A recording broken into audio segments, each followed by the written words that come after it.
tonight we're going back to the 1960s and the time when talk radio, was really in the process of being born. My father was on the Long John Nebel show, NBC's Long John Nebel. Nebel was the grandfather of talk radio as we know it today.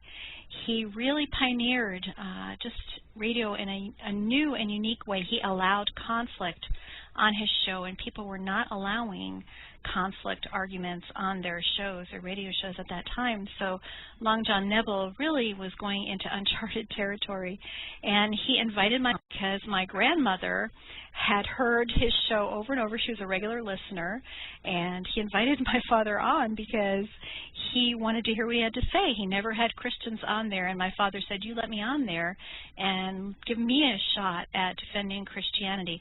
And that's just what Long John Nebel did. So my father really got a chance to stand up for the Lord nationwide. He had already been doing this, arguing back and forth on the street corners of New York City, but this was his chance to do it nationally. So here is my father, Dr. Walter Martin, defending the faith on the Long John Nebel show in 1966. And here we are back again for another period of 5 hours, from 12 to 5 in the morning. My name, Long John Nebel. We're around 3 times a day, at least 5 nights a week, from 7:45 to 8 at night, and then again right after the 8 o'clock news. We're around till 9 o'clock with Long John Nebel Versus, and then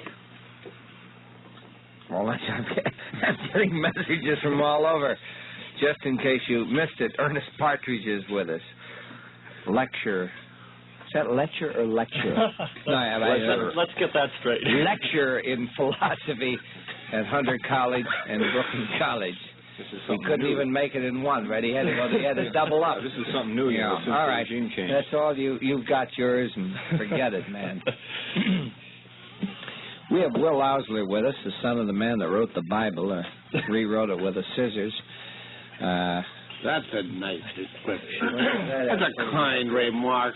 What can I do? I don't know. We were born that way. Actually, I was talking on the early show tonight with Bishop James Pike. Incidentally, he's with the same thing you are, Episcopalians. And very brilliant man, one of the most brilliant clergymen in America. That he is.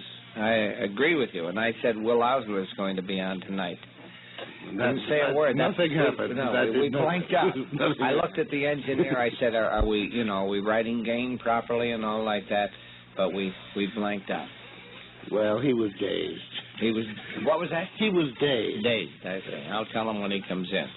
Stuart Robb is with us. Mr. Robb, rather than mentioning the fact that you're are we off the air?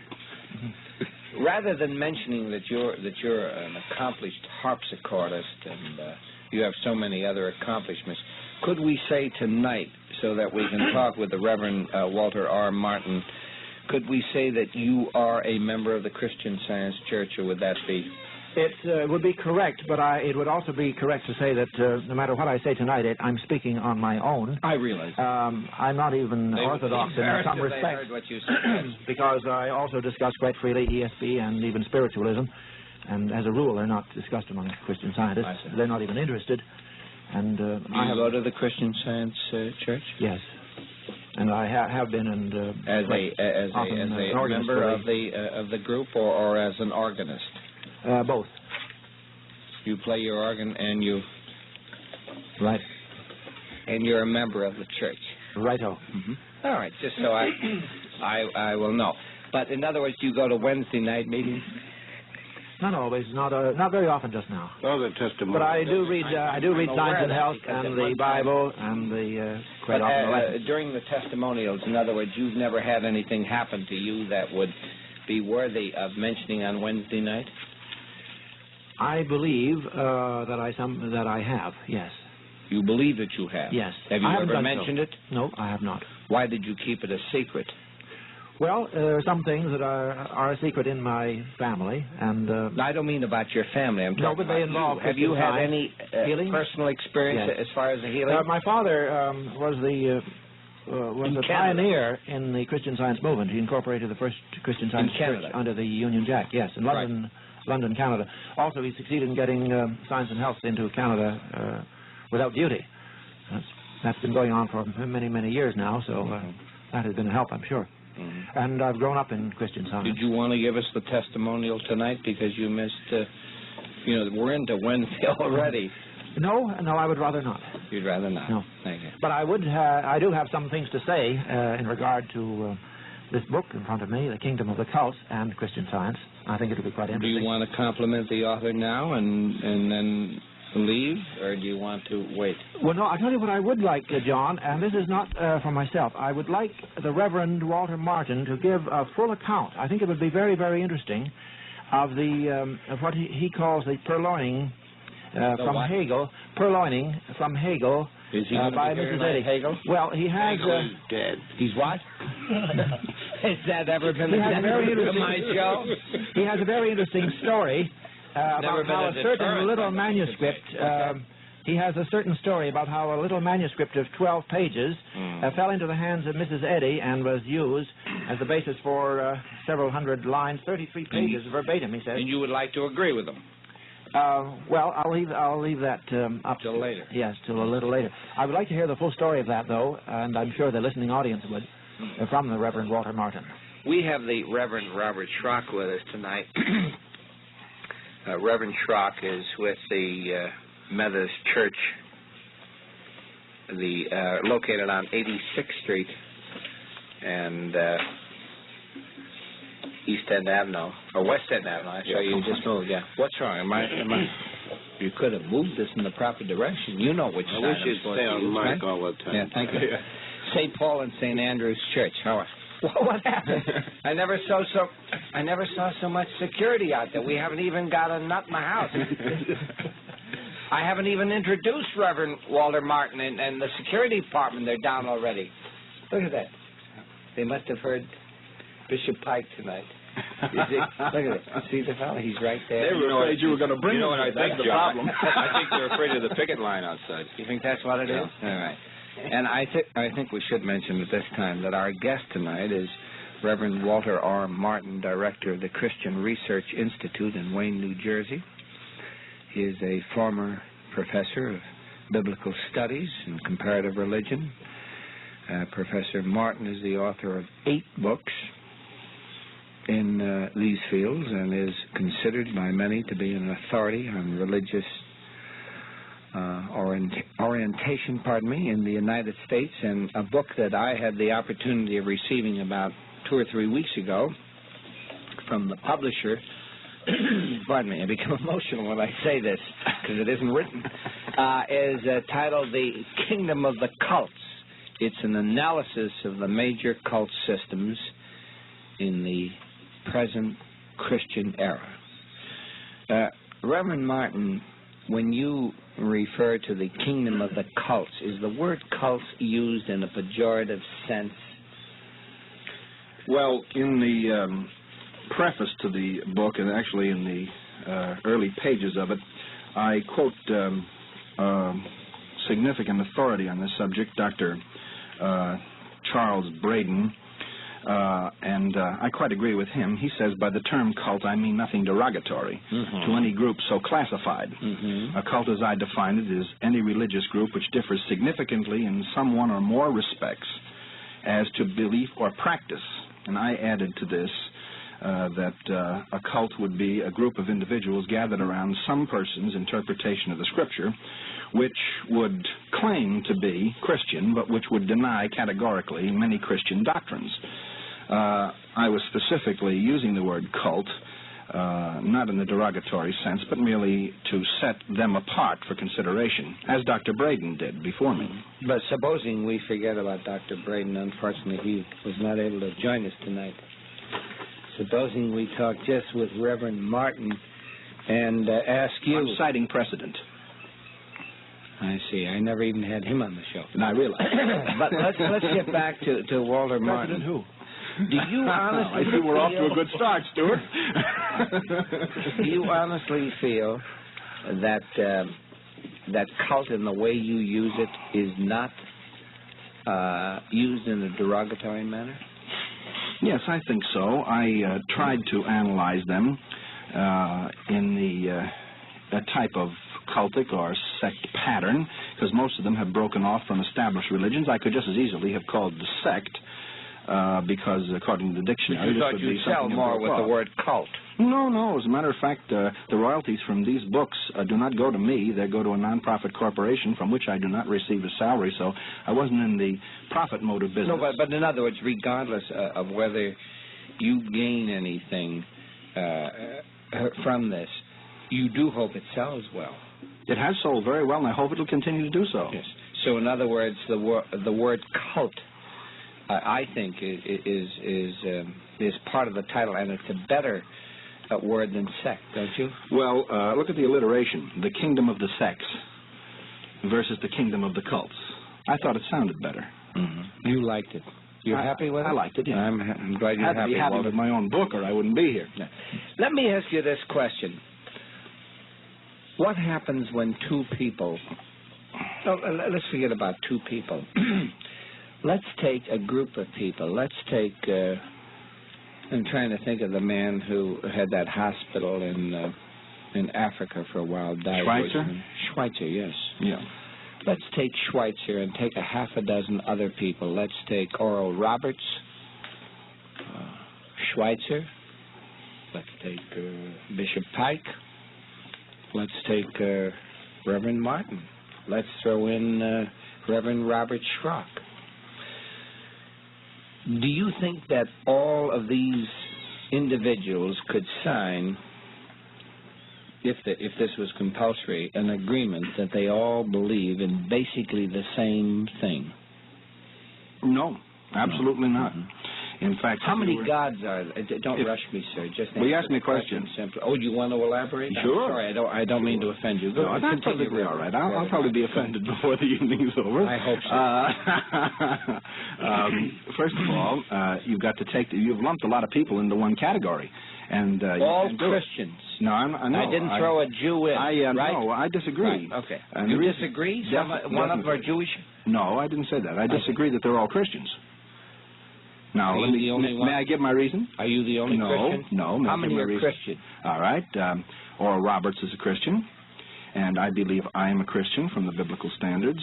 And I think after talking to Bob Schrock off the program on a number of occasions that he is a Christian, of course. Off the program? Yes. On the program? On the program. An agnostic or atheist? On the program, we never really got down to cases in this area. Anti-Martin, usually. Occasionally, He's anti-Christian, I think. Yeah. Oh, now you're being nasty, Ernest, and we've hardly got started. You know, I have get into that. Walter, I've got to be careful. I've not noticed the people that you've mentioned, but I have been very cognizant of the people that you didn't mention.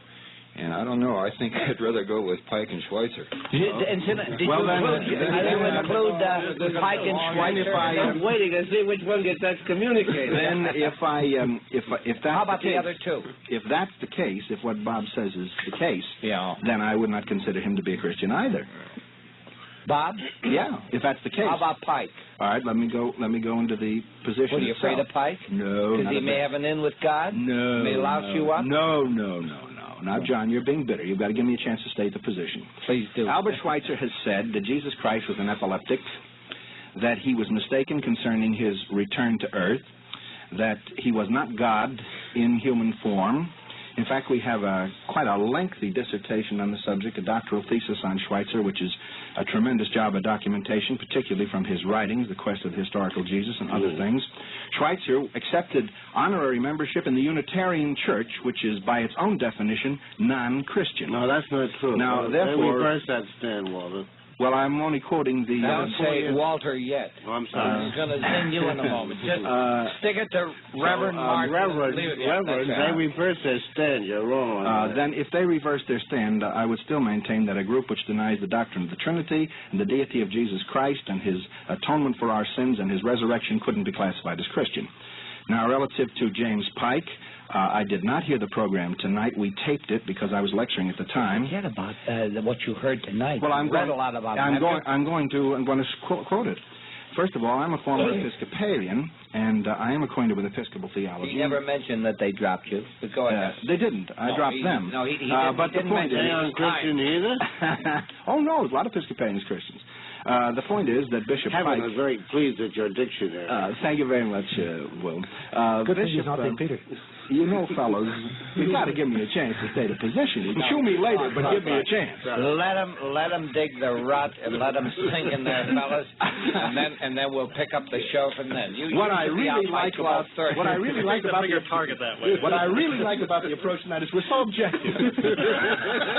We approach it from a very scholarly viewpoint. Yes, indeed, yes. Whatever you say is wrong, no matter what it is. All right. We'll let you You know, we agreed to that 5 minutes before the show went on the radio. I wasn't here. Yeah. Well, we agreed that you were wrong to start with. Well, all right. I'm glad we got this straightened out. Well, I determined that while I was reading the book, actually. Yeah. Well, let me get to this one point about pipe, if I can. If John will stop the mechanics on the chair, I can get to the point on pipe. I was going to sleep for a moment. Bishop Pike, when he was ordained, took ordination vows to uphold the Nicene Creed and the Apostles' Creed in the historic tradition of the Episcopal Church. These creeds affirm the doctrine of the Trinity, the deity of Jesus Christ, his bodily resurrection from the grave, all of which Bishop Pike has categorically denied. Therefore, by the standards of the Episcopal Church, by which they've attempted to try him twice for heresy, and the third time I think they probably will, is not considered to be in the tradition of Episcopal theology. Definitely not.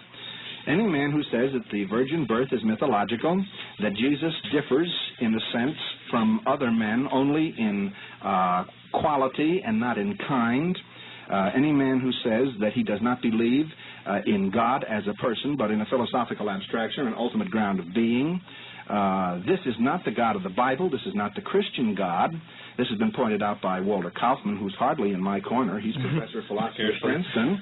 And he has pointed out that Tillich and Niebuhr and Bultmann and Pike and the others are not Christian theologians in the context of historic Christianity. Karl Barth, you didn't read him out either. Karl Barth is a Christian, I'm convinced, from his writings. But he adheres to the historic doctrine of the Church. Not that much. So may I point out that, therefore, by this standard, that is the standard of his own church, Bishop Pike isn't either an Episcopalian nor a Christian. And I cannot believe that. What about wait a minute. What about the standards of God, Reverend? Wait a minute. Are you able to tell whether God thinks that Bishop Pike is a Christian or not? Do you know that much? May I answer the question?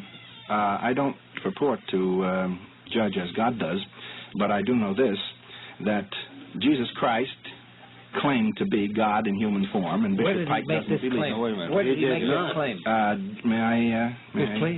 Please, John, do. We're anxious to know, Reverend Martin. John, the 8th chapter. Now, wait a minute. He didn't, not Jesus Christ. Jesus Christ? No, Jesus Christ did not. The Gospel according to St. John. That's right. Not the That's the difference. Gospel. Oh, gentlemen, now we come on now. Wait a minute. Walter. I'm coming. Jesus did not say that. May I? You got a quote from Jesus? May I bring this point out? Did you bring one with you tonight? May I bring this point out? Please do. Okay. If you are going to reject the Gospel account of Christ's claims for his deity, on the same basis you can reject any section of the Gospel account. Now, just a minute. Let's stick with it. Wait a minute. The Gospel account. If you're going hold to it. Now, wait a minute. I'm answering. Walter, you're not. No, you ask a question and I want to answer. I'm answering, though. No, you're not. saying if you reject Christ as God. Are you going to answer your own questions now? now? I'm answering John. I mean, hard enough all by itself. Does God increase in favor with God? Please. No, look. Let's show respect for Reverend Martin. Not too much. This is too much. I qualified it. It's an entirely different climate, brother. You have 4 Gospel accounts. Correct. According to Matthew, according to Mark, according to Luke, and according to John. And they are not all the same. Correct. In the biblical field, and this I will defer and say that you probably are much more scholarly at this point than I am in terms of the technicalities of it. But you know, and I know too, that 3 of these are called the Synoptic Gospels, and in terms of time approach closer to the life of Jesus than the Gospel of John does.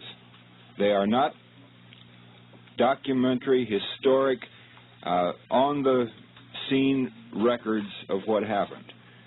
They are, in many cases, polemics in favor of the Christian view, or what the Christians would like to view over a period of time. None of them were written at the time that Jesus was speaking, and if we can believe, as I believe, that Jesus had an awful lot to say, there's very little of it in terms of just the volume that is recorded in any of the Gospels. And by the time you get the fact that some of them record the same stories and some of them have big holes in them regarding one over against the other and so forth, you have very little of Jesus in the Gospel. May I just... And John is not written from the is not one of the synoptic Gospels. It is written from a Greek point of view, which is a great deal different from that of the... Now, may I just a little footnote to this, too, if I may. Very likely, it has been conjectured we have not 4, but 2 sources. The source of John and the source of another document which has been lost. Well, Ernie, there are several documents. See, I think you're being unfair. Please let Professor Partridge make his... now, this is not my field, but I had done a little reading on this. It is believed... Most of the time that you've been on, your knowledge has been extremely limited, so continue. I know. It all helps the discussion considerably, John, you know. But I believe that the Synoptic Gospels are believed by some to be derived from a single source, namely the Q document. Isn't that correct? That's right. And this is theoretical. Well, purely theoretical. All right. Theoretical or not. Theories are not facts. Now, wait a minute. The point is that... Seems to me in this field we're involving a lot of theory. In the synoptic, in this field. In the synoptic That Gospels, doesn't stop me for 1 minute. In the synoptic Gospels, you have a considerable amount of material which is verbatim in each one, Matthew, Mark, and Luke. That's right. This seems to suggest a single source. Or all eyewitnesses reporting the same events. All right, this is a single source. You grant that possibility? This is a single source. You grant the possibility? No, I don't grant it. No, well, then you were there, then you know. 62, 70 to 80, and 90 to 95 AD, and you're going to have a single source for all of this? Eyewitness? If all of likely. The men who wrote Not the Gospel likely. accounts, Matthew, Mark, Luke, and John, were who they purported to be and were actual witnesses of the events which transpired. They don't. May I bring this point out? If this is true, then we are literally seeing these men observing the same phenomena and reporting it from different angles. You've got an iffy answer. Not verbatim. You have an iffy answer.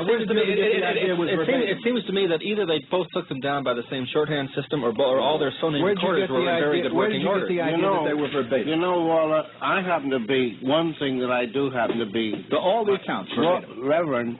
I didn't say that. I didn't say that. Reverend...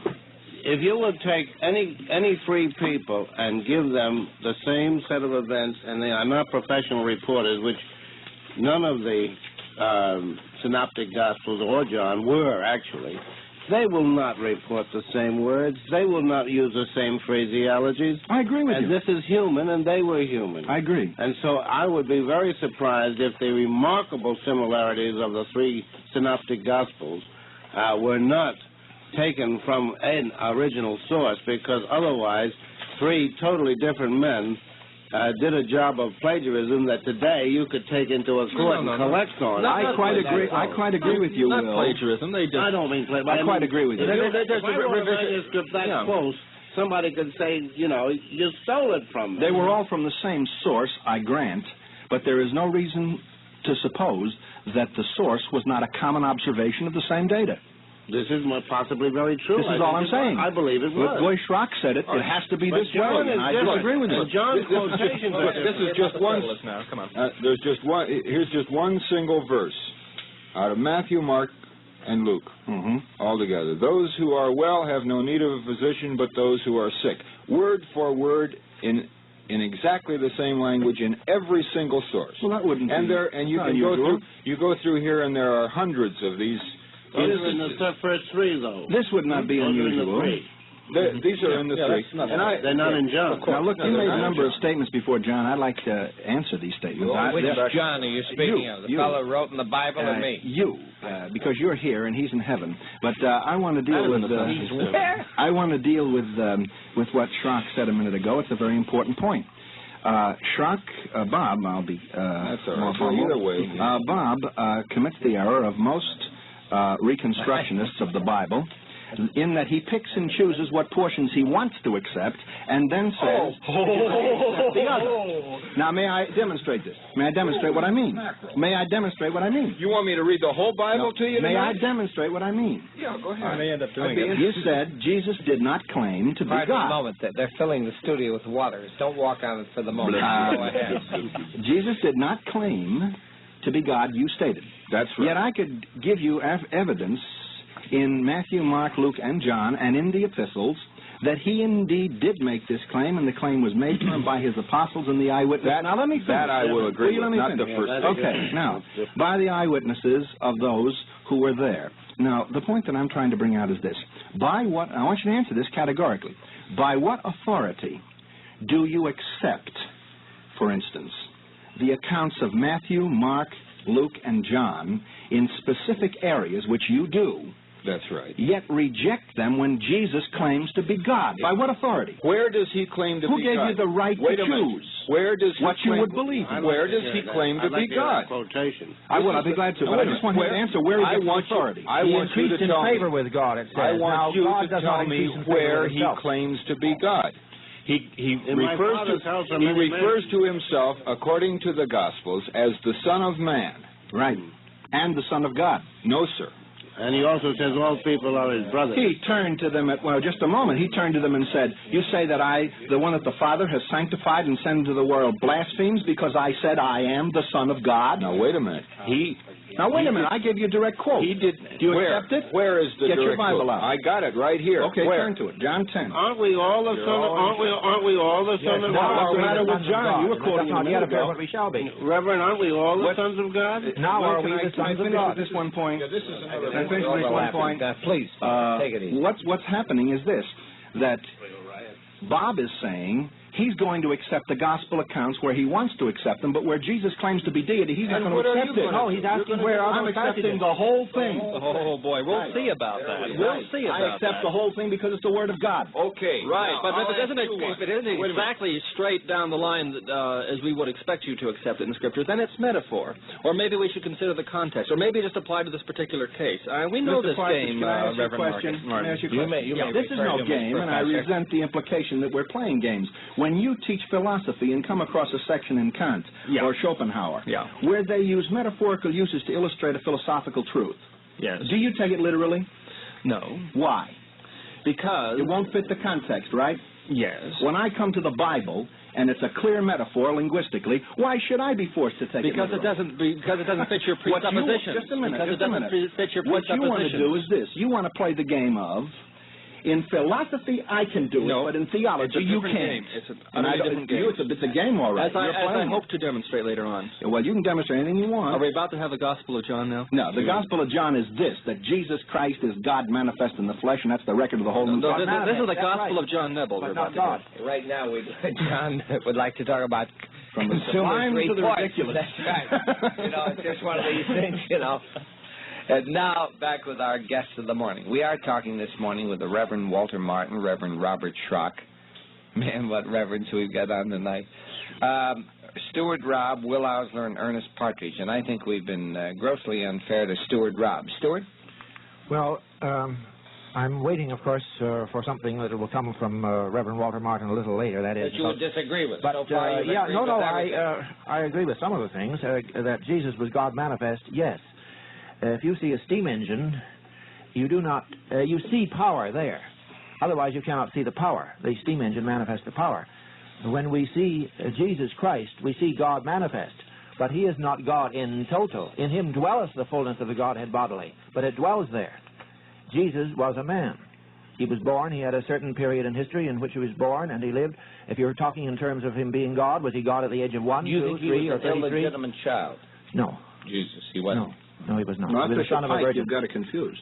I think As Bishop Pike, you've got it confused. No, I was just wondering because in getting some information, I was talking to a theologian the other day on the phone, and he had given me some information about Bishop Pike and some of his ideas, and there was something about the Virgin Mary, and I think in one part of the Bible we learn that the Virgin Mary was not married yet to Joseph, and yet she was given the word that she was pregnant, right? That's correct. That's right. Do you have something to say, Mr. John, just a second. You make that statement. John, I didn't quite finish. You make, just a second now, I want to call you on that. You make the statement as if it would be impossible for an eternal God to create a child in the womb of a woman without male sperm. No, I didn't say that. No, you didn't say it, but you said it de facto. No, you just left it right there hanging. No, well, what I mean, I don't have the knowledge that Oh, you have, come Reverend on. Martin. You're stoned. My knowledge is extremely limited, and that's why Except I you turned it disagree over with to me. I turned it over to the man whose father wrote the Bible. No, listen, not the Bible. We're forgetting one thing. A recap of the thing. We're the Bible, wasn't it? John, so that some of your readers won't think you're being readers. We're not writing this tonight. Perhaps some of, as the readers of the public won't get confused. We don't dare.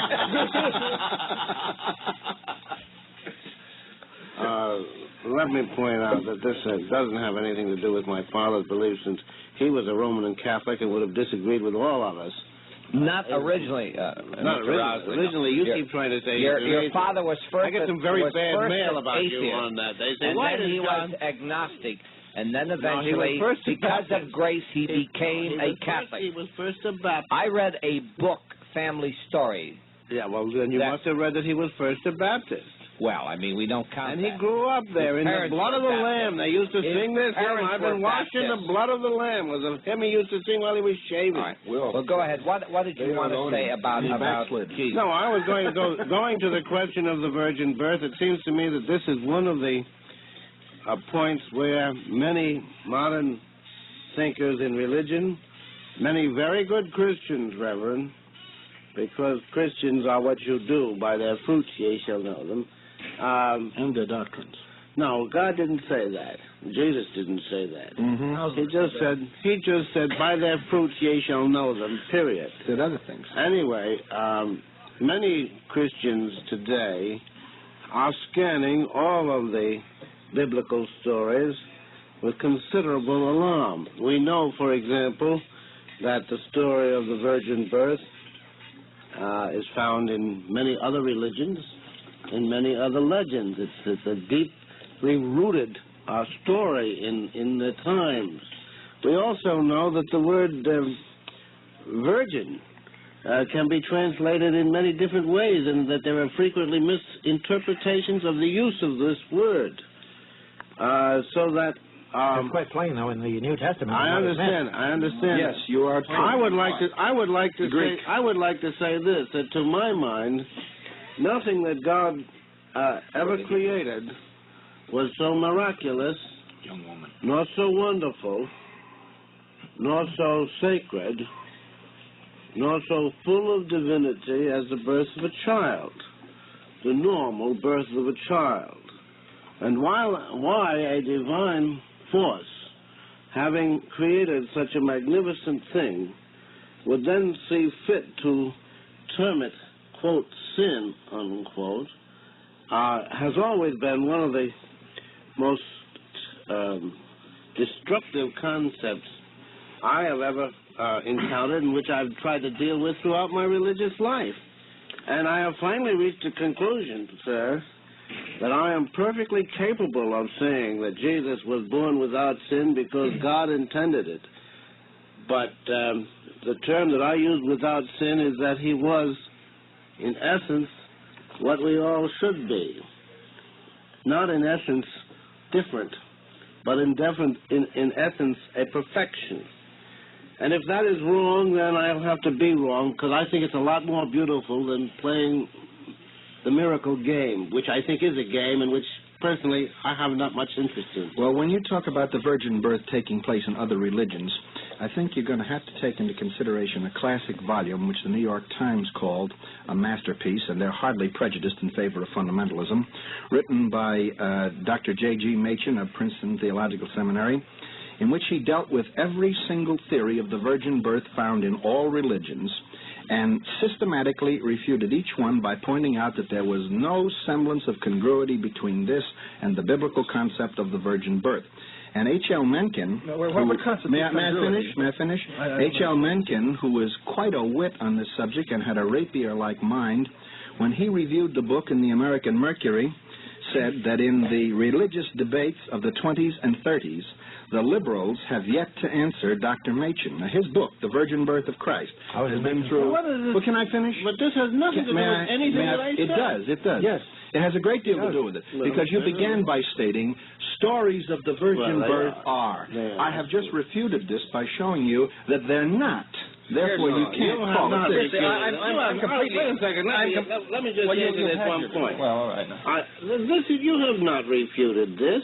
You have simply made a statement and quoted some other sources which a man wrote about this subject. Not a man, the greatest authority on the subject. The greatest authority, another you agree with them. You agree with them. Well, I would say by the standards of the reviewers, by the standards of the theologians of the time. You agree with them. Assuming this to be true or false, which I can't do because I don't have the book in front of me, all I can say to you at this point is that there were many stories and have been many stories of this type of miracle in the folklores of many nations. And there have indeed. May I ask you about this term? You said that there are many instances of virgin birth. I'm thinking immediately of the case of Zoroaster.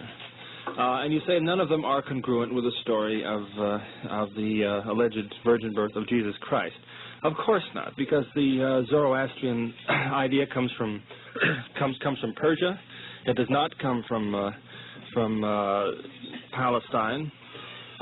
It comes from a different tradition. The names are different. Now, just a minute. Well, Reverend Martin, you're being unfair to Professor If you find that he's wrong, you can correct him. You possibly find he's right. If by saying that these myths, I'm tempted to say these other myths, are of a different origin. Well, of course they're not congruent. I mean, that's what we mean by there being other stories. But nonetheless, the point remains that in history, predating the alleged event which you described, there are constantly stories about virgins conceiving God children. And I refer to the myth of Zoroaster. And I refer you to the fact of two errors which you just made in your historical and theological knowledge. First of all, Zoroastrianism was heavily influenced by the Judaic religion, and the Judaic religion in turn became influenced by some aspects of Zoroastrianism. This can be found in any good reference book on the subject, so they're not different traditions, they're interwoven traditions. This happens to be my field of study, and I know. Now, let me finish. May I finish? Where's the source of I would like you to answer the most important part of what I said. I've got to answer him. Yeah, the date of this Zoroaster predates the birth of Christ, I might add. Of course. Okay, let's make that. But the Hebrew prophecies concerning the virgin birth of Christ predate Zoroastrianism. So we're going to go back to the source. It proves that Zoroastrianism copied it from there. But one way or the other. Now, but Reverend, you see, this is something you overlooked. On the contrary, I overlooked it because I didn't think anybody would pull a trick like that. You consider a trick anything which gives empirical evidence against your position. Empirical evidence? Sure. What's empirical about it? Was there any event in Jewish history in which it was claimed that, as a matter of fact, a virgin conceived a child? Would conceive. Did. Would. Well, this is the uniqueness of the Zoroastrian myth. Now, just a moment. This is the uniqueness of the Zoroastrian myth. They said that it happened. But after the prophecy was written in the Hebrew religion. Well, this is a This is a matter of great dispute. And who's disputing it? You. I'm an authority on the religion. I'm telling you, you don't know what you're talking about. I have to my right. I have to my right another authority on this matter. Schrock is an authority on comparative religion. Let him take your position. I'm not an authority on comparative religion, but I do want to call you to task on another thing. But wait a minute, before you get to the other thing. Did Isaiah say a virgin or a young woman?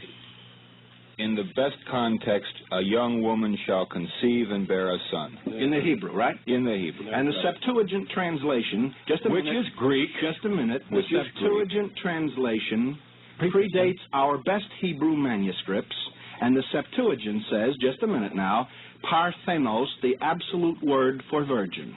And that was before the time of Jesus, so they weren't trying to apply it. So you're off on your... You're being unfair to Reverend Schrock. No, I am not a linguistic authority, as Reverend Martin obviously considers himself to be. No, I don't. And don't say that. That was dirty. That was dirty. That was dirty. I can read Greek and make my way in Hebrew, but I'm not a linguistic authority. The only thing that I can say is the sources that I know anything about, and many of them are those who were considered competent enough to be involved in the translation known as the Revised Standard Version, are much more competent in this language than I am, and I believe, sir, than you are.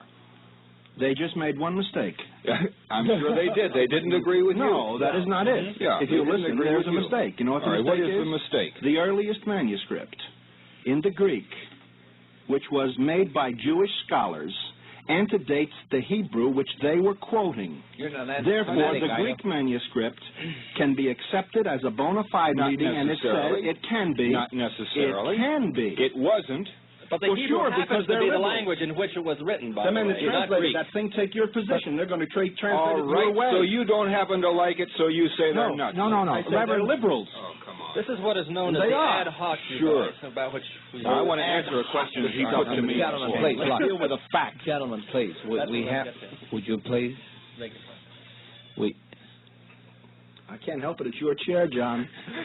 You're making it extremely difficult for our engineer. He's a union man, and he just called up the supervisor. So let's take it easy. Don't overlap. Now, you want to correct. I want to answer a question which he put. You want to enlighten, you mean? I'm trying to answer Schrock. He won't even let me answer him. Now look. Answer. Some time ago, you had something to say, Walter. You referred me to the 10th chapter of John, where Jesus said he was the Son of God, right? Mm-hmm. All right. Now, I was a little bit dubious about this because I was afraid that you might be doing what you've done before, and I find out, in fact, that you did. The quotation is, there's a story going here between the Jews and Jesus, how they wanted to stone him for blasphemy. And he was answered, we stone you for no good work but for blasphemy, because you, being a man, make yourself God. And Jesus answered them, is it not written in your law, quote, I said you are gods. This is from the 82nd Psalm. Verse 6. I said you are gods. If he called them gods to whom the word of God came, and Scripture cannot be broken, do you say of him whom the Father consecrated and sent into the world, you are blaspheming because I said I am the Son of God. Here, you're proving my point. I am not proving your point. Sure you are. You're quoting Jesus who says, I am the Son of God. I am quoting what Jesus said that they said. Son of God, I am quoting what Jesus said they said about him. No, sir, that's not true. It is in quotes right here. No, sir. No, sir, you are not telling the truth, Bob. I'll read it to you. He was God, so were they. I will read it. The people on the radio. I will read it. The people on the radio. Because there is a serious difference of opinion on this. If you have a Bible, will you look in the 10th chapter of John beyond the 31st verse and read it for yourself? Because obviously I'm not going to get back to this point again. May I read it from the same Bible he just read? Jesus is speaking. If he called them gods to whom the word of God came, and the Scripture cannot be broken. Parenthesis that doesn't mean anything. He's Christ still speaking. Look, look, you have to read. Isn't Christ still speaking? You have to read the quotation marks with Christ still? Well, listen. Now, look, man. You know Greek, don't you? I know some of it, but then take a good lesson in Greek grammar. There are no quotation marks in the Greek language. Of course not. All right, there are in the Bible. Just a minute. I don't give a hoot about your quotation marks. The Greek language itself tells you from its sentence structure who's talking, and I happen to know the Greek language well enough to tell you that your quotation marks don't mean a thing. And this is translated in order and written in order so that it might be plain to the people who read it in English. Yeah, and it can be punctuated. And the quotation marks are important. And it can be punctuated any way you please. And the quotation marks are important. All right, any way you please. Any way you please. Any way you please. Yeah, because the Greek says quite different. Now listen carefully. It's just been established by Reverend Martin that the Bible cannot be taken on face value, but has to be interpreted by a scholar. I deny the premise. Well, that's just the point you made. I deny the premise. May I finish? Do you say of him whom the Father consecrated and sent into the world, you are blaspheming? He's quoting the Jews now. Yeah. Because... Still quoting. Wait a minute. He's not quoting. Still quoting. Notice the closed quote here. It you are blaspheming You got a different book than I do, then. I'm looking at your same Revised Standard Version. Version. Well, then read the punctuation. I'm reading the punctuation. You are blaspheming because I said I am the Son of God. I said I am the Son of God. And it's still quotation. You are blaspheming. You got a different book than I do, then. I'm looking at your same Revised Standard Version. Well, then read the punctuation. I'm reading the punctuation. You are blaspheming because I said I am the Son of God. I said I am the Son of God. And it's still quotation. Bob, you don't read this clear. It's clear as crystal. Ernie, what is this? Oh, you read it, Partridge. You can read English. Is this? Would you use the microphone? Is this a quotation? Marty, you're on some of here. Whatever you do, be objective now, because it's a big point. Is that quotation mark the same as the one that follows in the next sentence? Just a moment. I am the Son of God. Would you read the context, Ernie? Now, where do I start? Would you start reading the context and read? Okay. Would you read the context of the passage so we get an Where shall I start? Reverend Martin, relax, please. Well, no, wait a minute. I have two directions here. Begin at 31. Begin at 31. That's the context. Well, that's a long way up. That's the context. You can't drop the context out. Let me give full context. This begins Matthew chapter 1, Come on. Read the context of the passage. I know you're not a theologian, but at least read English. Well, sometimes I find that is... we'll work at it. I mean, make the supreme sacrifice. Get it out. All right, this is... Be patient, everyone, because the gentleman wants the context. Right. Let's see. 1, 2, 3 pages. No. The Jews took up stones again to stone him. Jesus answered them, quote, I have shown you many good works from the Father. For which of these do you stone me? Unquote. The Jews answered him, quote, we stone you for no good work, but for blasphemy, because you, being a man, make yourself God. Unquote. Interesting. Jesus answered them, quote, is it not written in your law, another quote, how did I put that? Have a comma after. No, wait a moment. Let me try this. Jesus answered them, is it not written in your law? And then he is quoting the law, quoting a quote, in other words. I said, you are gods. Close that quote. If he called them gods to whom the word of God came, and Scripture cannot be broken, do you say of him whom the Father consecrated and sent into the world, quote again, you are blaspheming, unquote, because I said, quote, I am the Son of God, unquote. This is very difficult because we're having quotes within quotes. Yeah, now would you mind answering me just one question? Yes. Without any further debate on the subject?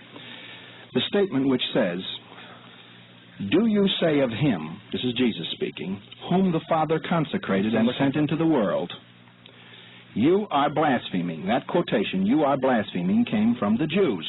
There's no doubt about it. They accused him of blasphemy. That's right.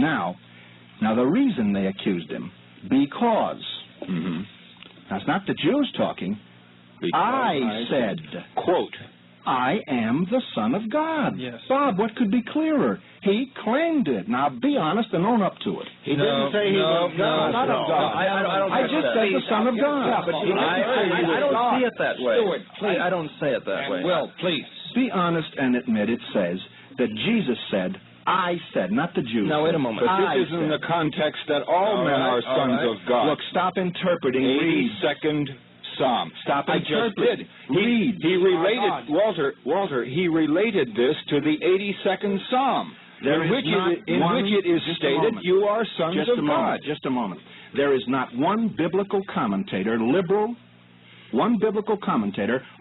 or conservative, who takes your position. And I have every single one of them in my library. All of them? Every single one. Boy. Now, if you want proof of it, tremendous library. 10,000 volumes. Library and a tremendous understanding of every man's mind. I read every one of them. Did you?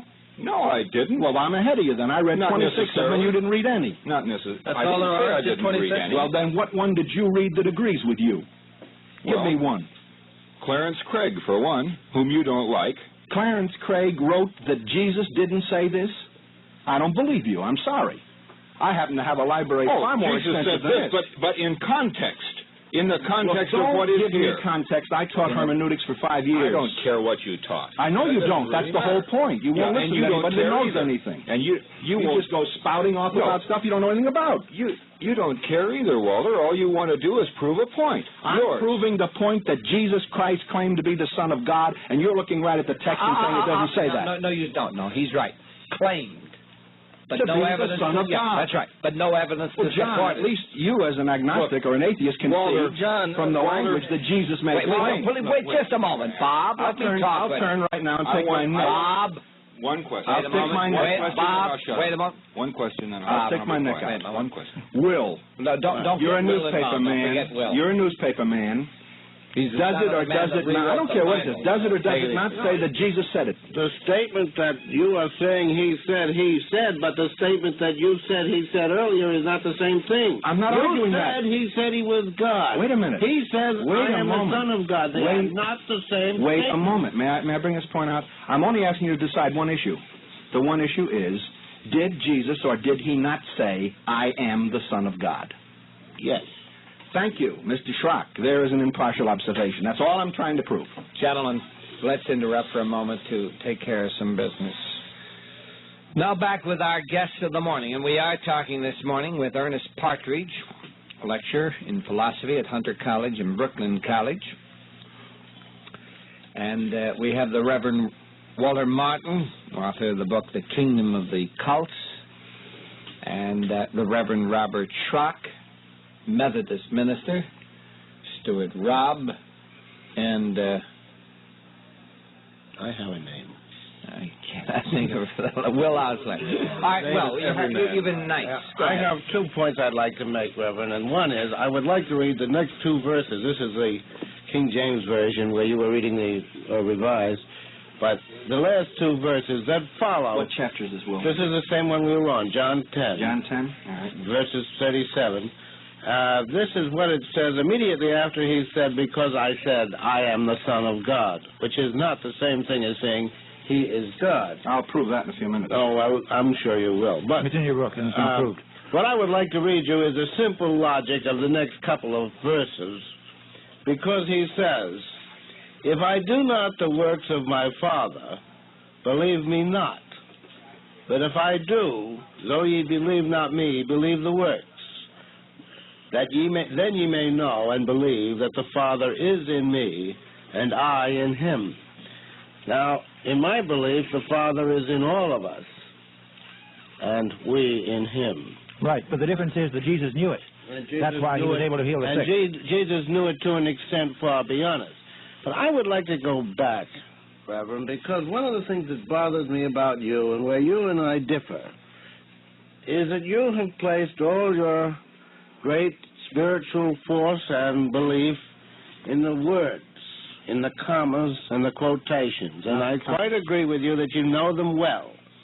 Unfortunately, I don't think that this is the living spirit, because the meanings of words change, and as the meanings change, as the times change, as our understandings change, the words themselves either have to be revised in our own thinking, or they will die because they will have no more relevancy to the world in which we live. But God doesn't change. No, God doesn't change, but our ideas and our understanding has to change to stay alive.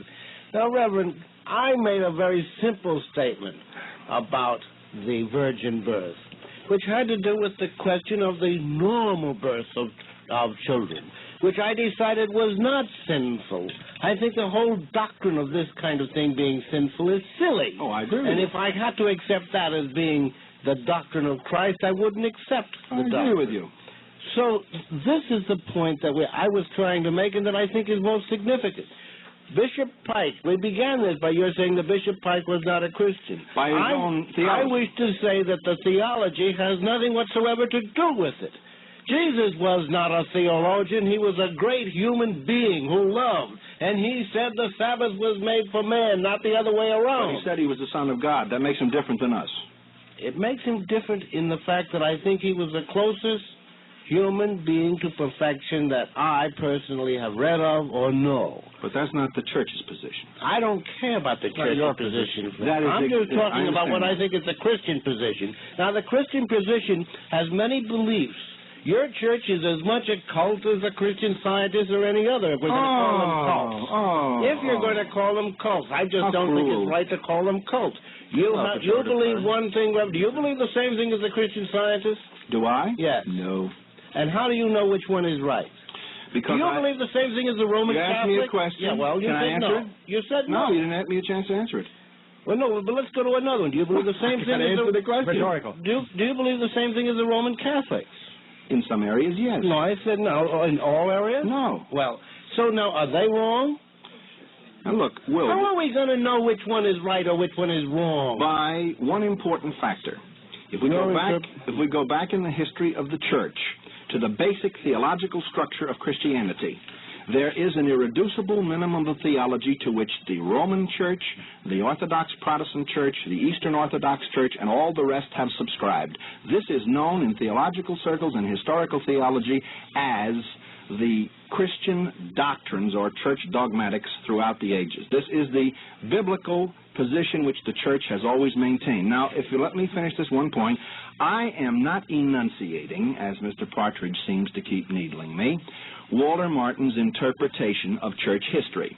I would be very happy to prove, if I had 5 minutes to do so, that in Roman Catholic theology, Eastern Orthodox theology, in all of the historic theology of the church, we are in consistent agreement on the Trinity, the deity of Christ, his virgin birth. No, the Unitarians disagree with you. May I finish? Yes, the Unitarians are a cult that came into No, existence the in the 17th Unitarians century. happen to disagree with you, so you are not in agreement, so you kick them out of Will, would you let me finish, please? Yeah, but- Let me finish.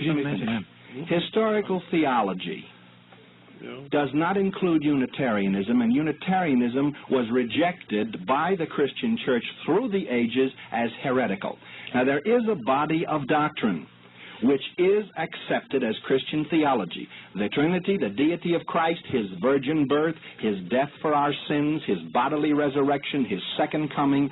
This is accepted by the church in all the creeds of Christendom, in all of the theological books through the ages, and I could give you 50 of them from memory if you want to check. I know a perfectly good Baptist, my friend, a man who is a Baptist clergyman with whom I talked only the other night, and who told me he did not accept any of these things. I said, do you consider the sacraments to be sacred? Do you think that there is any special miraculous quality in the communion? He said, no, it's not at all. They are simply symbols, and they are fine symbols. Mm-hmm. But he said, in my church, he said, we are allowed a wide latitude. Not to deny basic doctrine. I can say that in my church we are too, and I'm going to tell you something. Your church and mine and the scientists and all of it. What is your church? Are changing. This is the Baptist church. Baptist, yes. Are changing, and their dogmas and their theatrics and all of that have been changing throughout. Now listen to me, Reverend. Wait before you say a word. You stay there throbbing with the word, but hold it.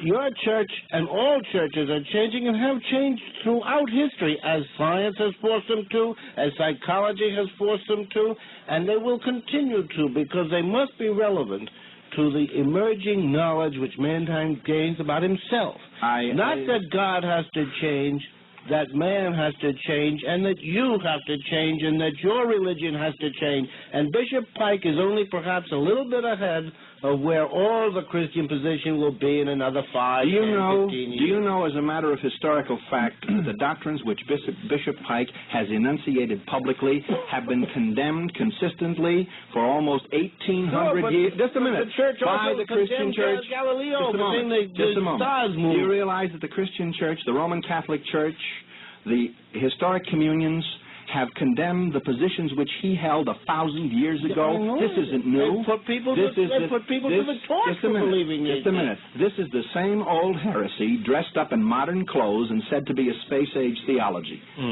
Do you think we should have a pretty good information?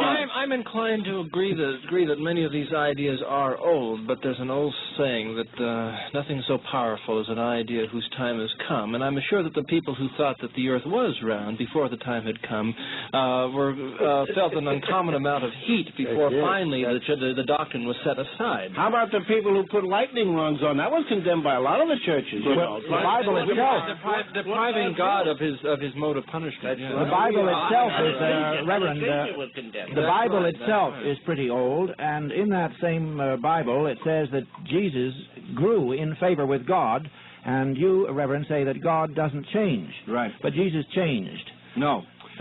He grew in favor with God. At one place he couldn't heal. God can heal. In one town, Jesus could not heal. Right. He actually, literally could not heal. May I answer this point? The Bible teaches, and the Christian church has always taught, that Jesus Christ is both deity and humanity. That is the meaning of incarnation. May I finish?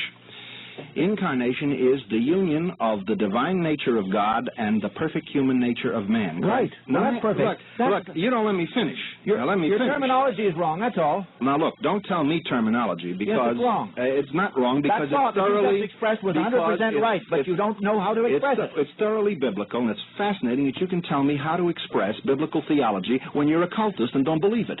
Thanks so much for listening to my father, Dr. Walter Martin, tonight, defending the faith and really standing up for the gospel of Jesus Christ on national radio.